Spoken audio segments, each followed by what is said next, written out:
Okay, welcome back. In our discussion of topic 11, the time period between the world wars, I'd like for us today to look at lesson 5, the West after World War One, which would be the United States and Western Europe. Okay. In the United States, this time period is sometimes referred to as the Roaring Twenties.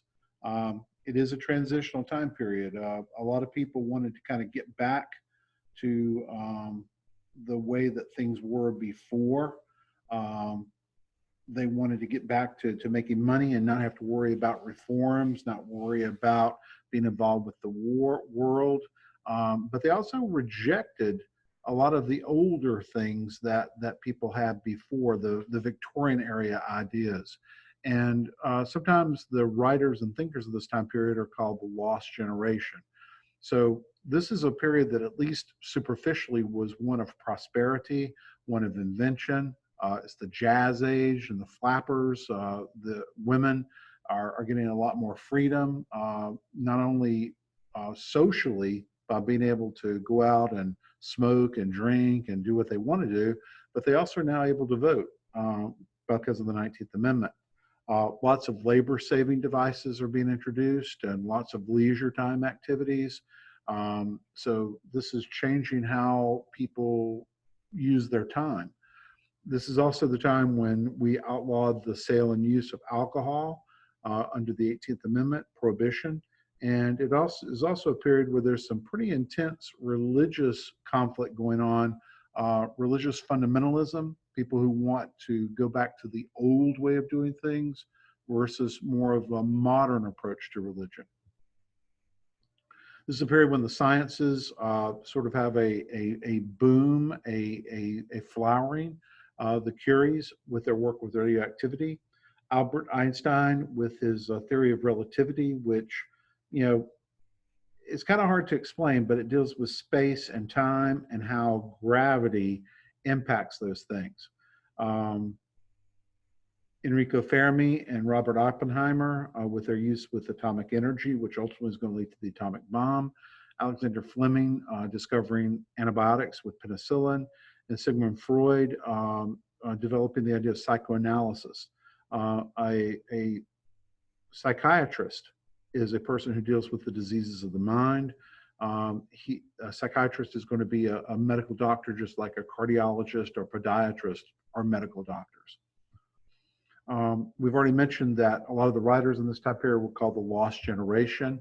A lot of them focused on sort of what's the point, what's the meaning of life, particularly with all the destruction that happened after World War I. So you probably have heard of some of these, particularly Ernest Hemingway and F. Scott Fitzgerald. This is also a time period when there's a tremendous blossoming of African American culture in New York City in the Harlem neighborhood, which is called the Harlem Renaissance. So lots of writers, particularly Langston Hughes and Zora Neale Hurston, their eyes were watching God, are two probably the more recognizable people in the general public. But this is also the period where jazz music, really starts to take off as well.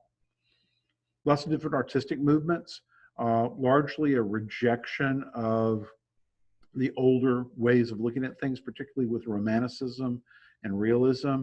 You have more of an emphasis in the post-war period with things that we would generally call abstract art today, not necessarily dealing with reality, but getting, using geometric designs, using lines, different types of colors, different types of subject matters being put together to express themselves. The surrealist, probably one that you may know something about because they have a museum dedicated to his works, is the Dali Museum in St. Pete. With architecture, you have two kind of extreme ways of looking at things here. The Bauhaus method of looking at things is sort of almost sterile with glass and steel and concrete. Frank Lloyd Wright, the idea of form following function, that houses need to reflect the environment that they're in and utilize parts of nature. Frank Lloyd Wright homes are still very famous. As far as the post-war politics are concerned, the most powerful nations to emerge in the West are Britain, France, and the United States. Their main job, of course, is to try to rebuild after World War I, particularly Britain and France. You do have some struggles, capitalism versus more radical ways of looking at dealing with economics like socialism and communism. You also see growing nationalism happening in Europe versus an internationalist perspective that socialism and communism had. In Britain, struggle between the new Labour Party and the Conservative Party, so they go back and forth. The big thing that stands out with Ireland is, or with Britain rather, is how they were treating Ireland at this time period. A pretty brutal suppression of an attempt at Irish independence during World War I. They finally achieved independence in 1922, but the northern counties of Ireland remained a part of the United Kingdom, and the Irish Republican Army, the IRA, is using what we would call today terrorist techniques and methods to try to convince the British to relinquish Northern Ireland to the Republic of Ireland. In France, a government that's not very stable in this time period, just a whole series of coalition governments that can't quite get their act together. In the United States, the big thing that stands out politically is the Red Scare.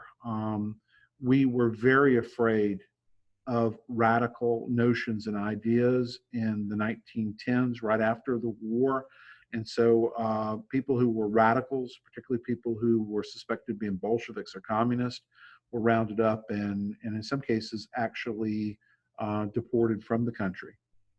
Internationally, the French are very concerned about the Germans. The Maginot Line, their border fortifications on the French border to keep the Germans in check. They basically team up with the Russians in this time period, the Soviet Union, to make sure that Germany abides by the rules of the peace treaty and keeps them very, very weak. They're afraid of the Soviet Union, but they're also afraid of the USSR. There is a pact, a non-binding agreement, but all the countries in Western Europe signed in 1928 called the Kellogg-Briand Pact, which basically everybody promised that they would not go to war. It was kind of pointless.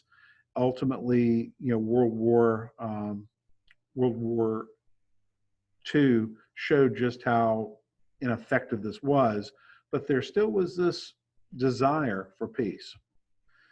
There was disarmament that followed World War I. The United States and most of the countries in Western Europe deliberately reduced the sizes of their armies, their navies, their armaments, with the idea that the less weapons that you have laying around, the less likely you are to have problems. And of course, the League of Nations that was created from the Paris Peace Conference, a world court that was supposed to basically enforce international law. It wasn't very effective. It was very, very weak. One of the main reasons why it failed is that the United States was not a member. Economically, Britain and France were dealing with a lot of post-war debt and labor strikes. In the United States, it was pretty much a booming economy. We didn't suffer any negative effects from World War I, but unfortunately, because we have loaned a lot of money to the Allies and we were overproducing, there's a lot of reasons why the Great Depression happened in 1929, and you see this list here, but overproduction, lack of regulation, these things led to a collapse of the American economy, which had a spillover into the entire world. I'm skipping a lot of history here because you're going to cover this next year in U.S. history, but in 1932, Franklin Roosevelt was elected as president, largely because of what he promised with his program called the New Deal. And so when he becomes president in 1933, he starts to put in place these programs that are going to provide relief, reform, and recovery to try to pull the United States out of this depression. And it's only partially successful. Spending is what ultimately ended the Great Depression, but it wasn't the New Deal. It was the spending for World War II.